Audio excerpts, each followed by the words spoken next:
Welcome back to Diwali Special Part 2, where I'm tackling Besan Ladoo. Now, Besan Ladoo are made out of chickpea flour and some sweeteners, and it has that fudgy, nutty taste and texture to it. And I'm just going to do my thing and try to do a healthy makeover so that we can indulge mindfully during holidays. Okay, so let's look at the ingredients and then we will get cooking. So this is the besan laddu is another delicacy which is traditionally made during Diwali time, and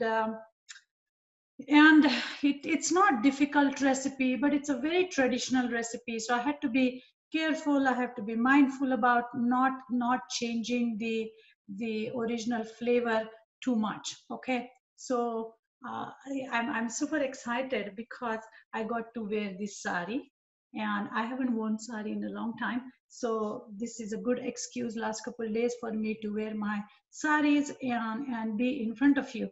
So welcome everybody. And traditionally, when we get ready to cook, we take this little sari pallu, we call it, and press it down, and that means I'm ready, and I hope you are too. So let's see what's going on here. The ingredients: chickpea flour, 1 cup of chickpea flour, and 1/4 cup of plant-based milk. I have soy milk, and 1/4 cup of cashew flour, and 1/4 cup of honey. Okay, and I have some lightly crushed cardamom seeds. Okay, and you don't want cardamom powder, you want lightly crushed cardamom seeds, because you want when you are biting into this besan laddu or besan or chickpea fudge, you can call it, you want to bite on that cinnamon, I mean not cinnamon, the cardamom flavor, to have that burst of cardamom sweetness. Okay, and the sweetener, you can always change it to agave or maybe brown sugar, right? And same thing with the plant milk, you can use oat milk or you can use almond milk. I had soy milk with me, so this is unsweetened soy milk. And cashew flour, I just ground up some cashews in the blender, and I have this slightly coarse cashew flour. We are going to start with 1/4 of a cup, but I may add more or less depending on how things are going during cooking.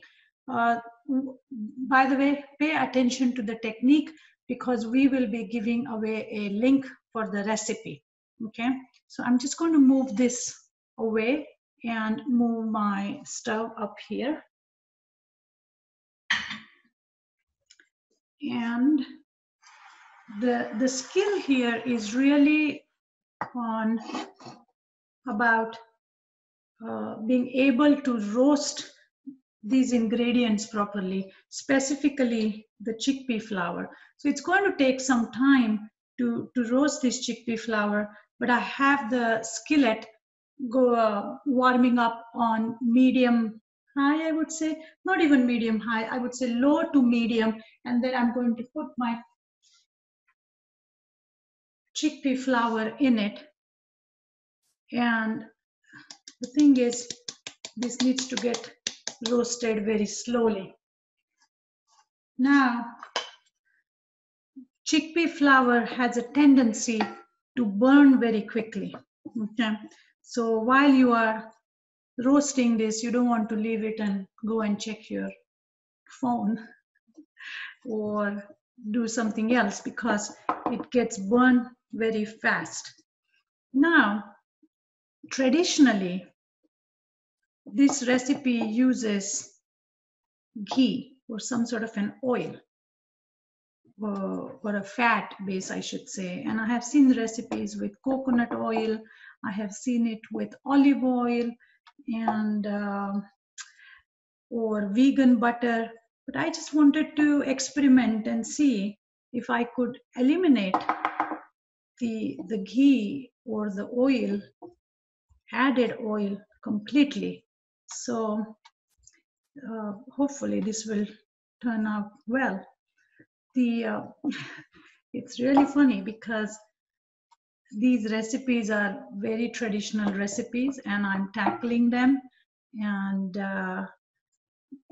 it's these recipes remind me of my mother, my grandmother, my sister-in-law, and other members of the family who are phenomenal cooks, and they give me tips on sometimes how to make things healthier, or they kind of indulge in my experimental soul here of taking the traditional recipes and turning them into healthier versions, right?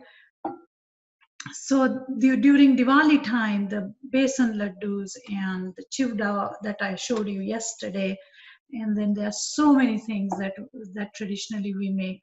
This year I decided to try these two, the chivda and the Besan Ladoo, and I'm going to continue experimenting with other traditional foods throughout the year. So just like any festival, Diwali is also a celebration of good over bad. It is a celebration of new beginnings, right? As much as I like festivals because they are, they give us an opportunity to make some traditional foods.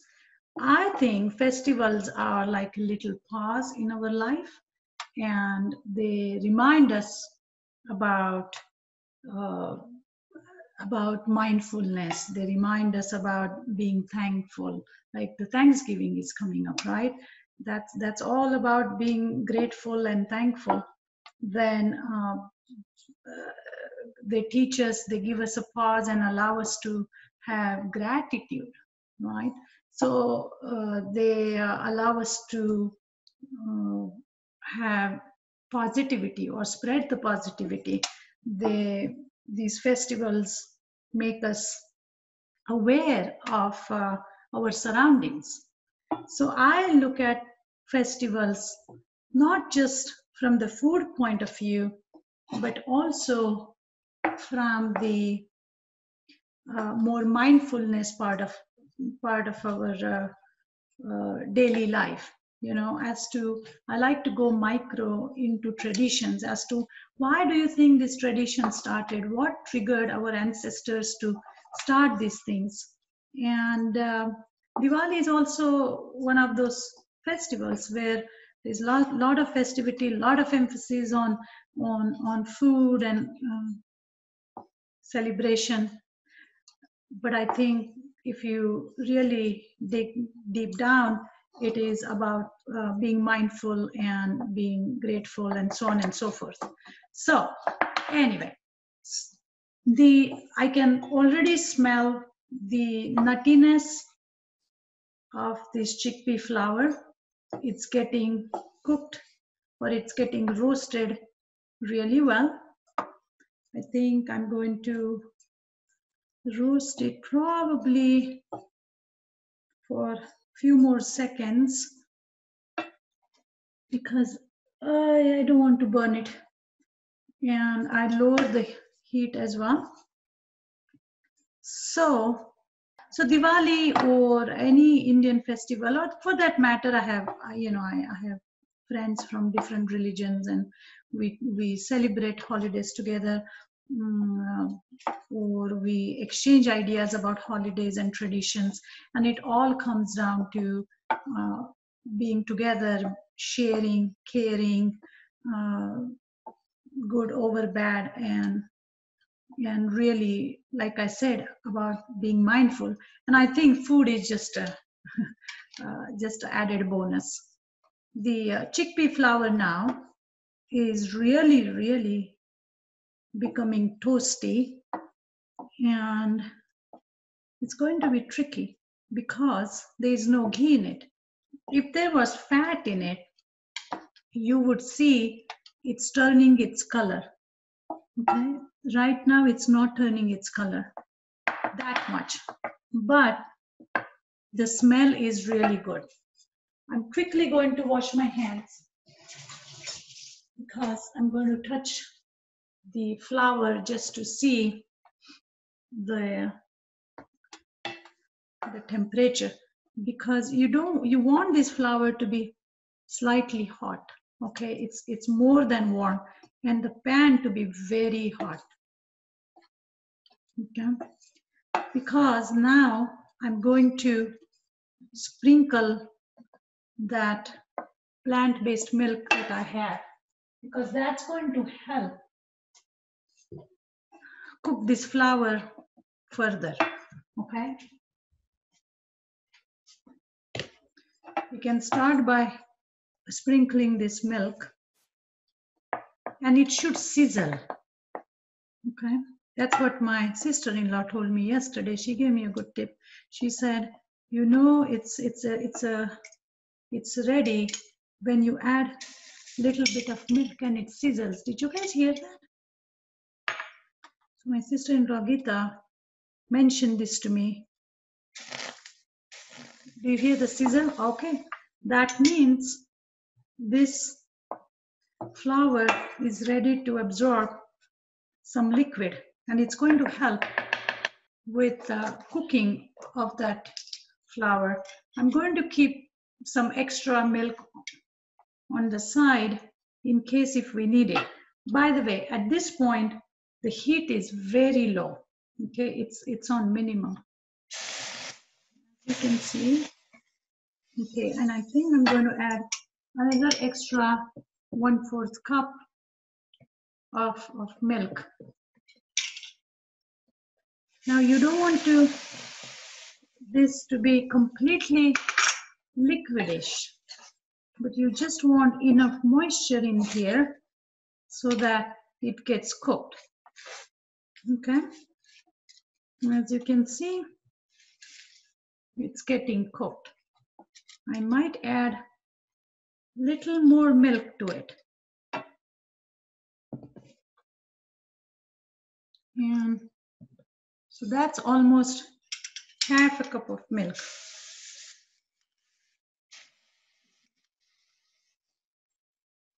Later on, we will be mixing this with our hands.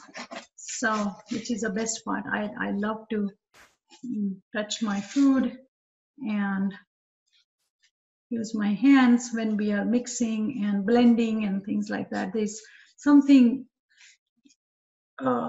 soothing about touching your food, you know.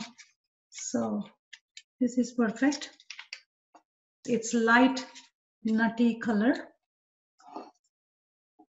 And now I'm just quickly going to try just a small little piece of this. It's cooked. Now it's time to add some honey. We'll add basically rest of the ingredients now.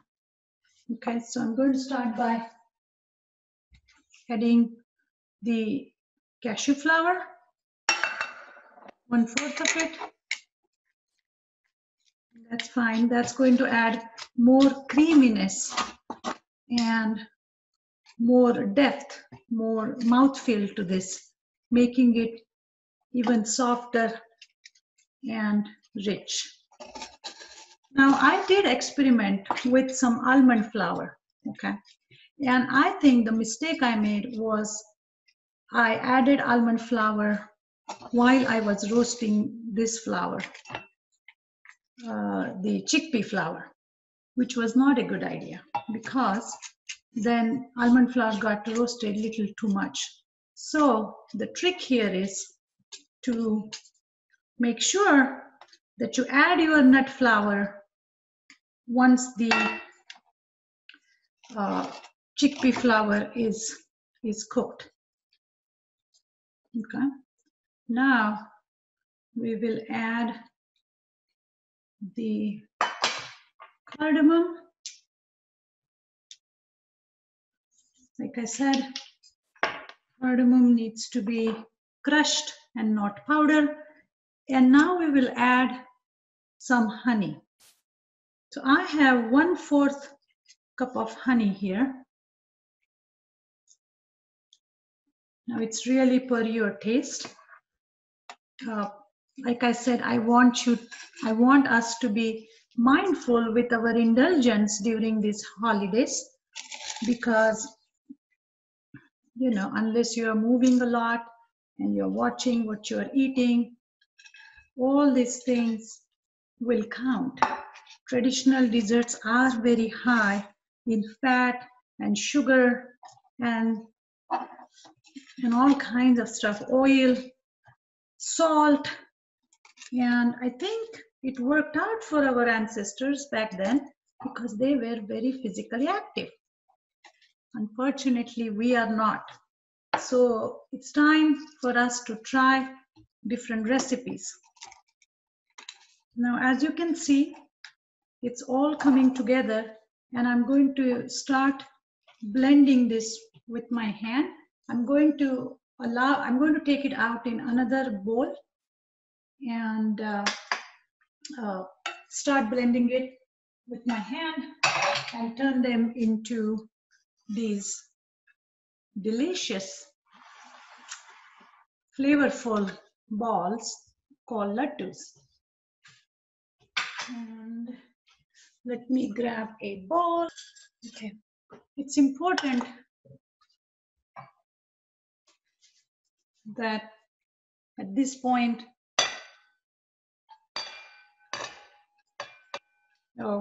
the color is perfect. It smells really good. I think this recipe is going to be a winner, really, because it's really coming together well.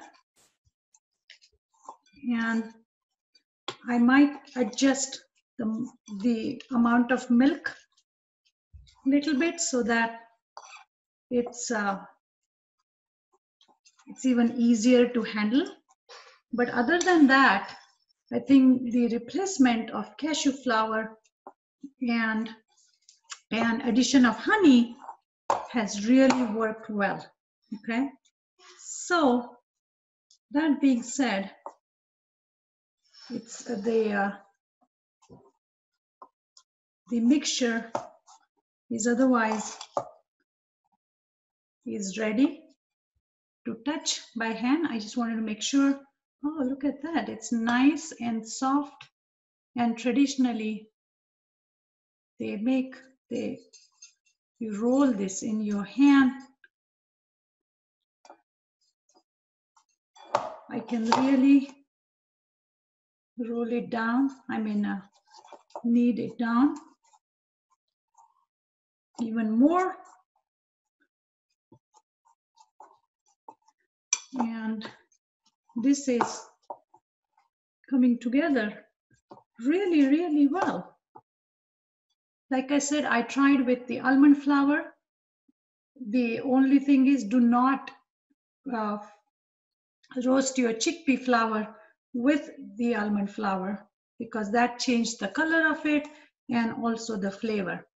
Okay, but addition of cashew flour today, I think helped, especially adding it in the end definitely helped.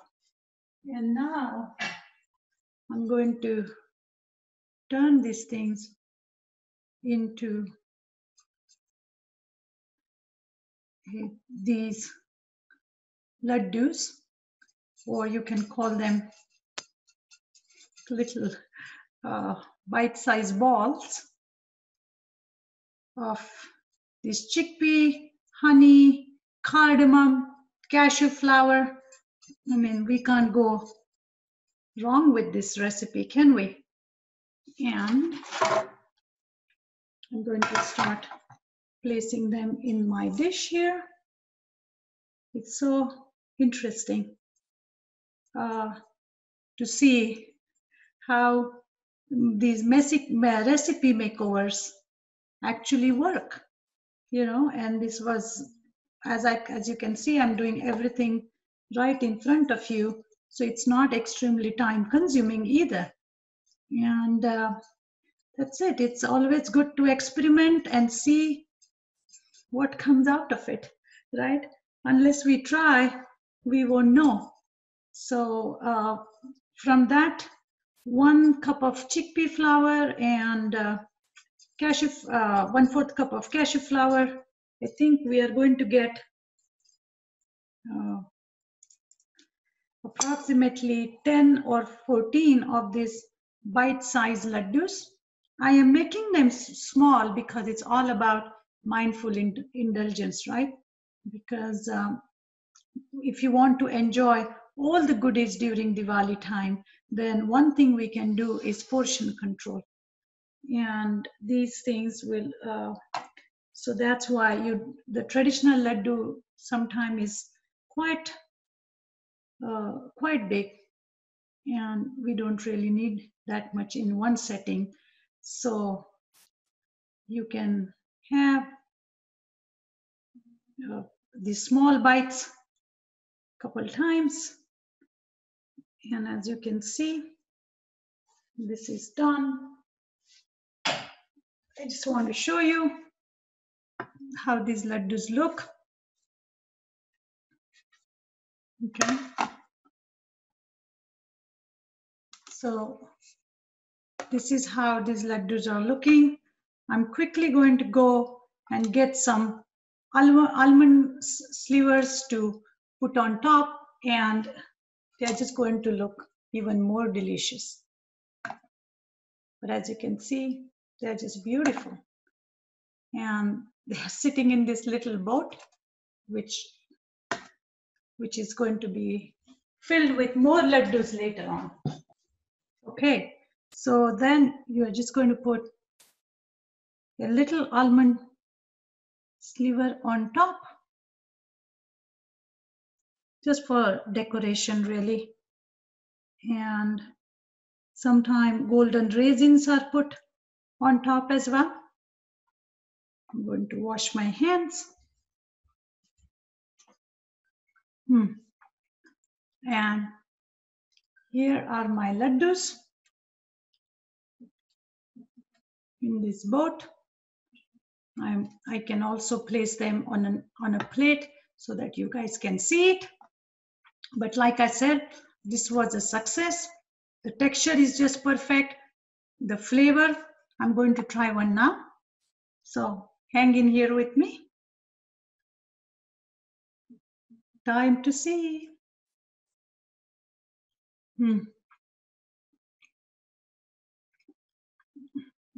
It has the same fudginess, sweetness, texture, and flavor.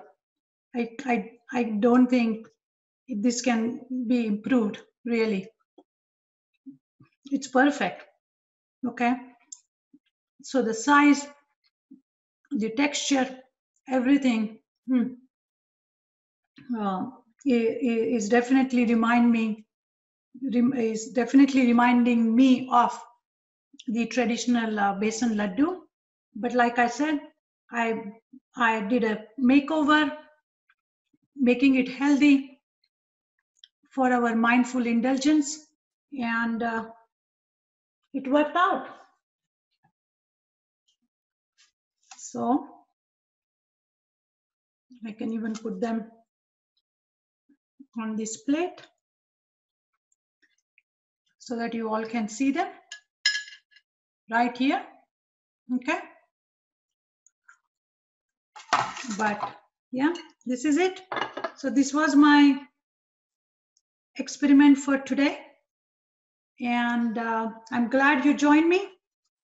Have a wonderful, healthy, safe Diwali.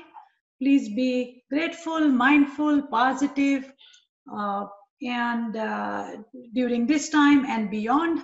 And I cannot thank you how grateful I am for all of you to every week watch me experiment with things and interview my guests, and it has brought me a lot of energy. It has brought me a lot of pleasure, and I'm so happy that I get to share with you. So again, Thank you for joining. I wish each one of you Happy New Year and Happy Diwali.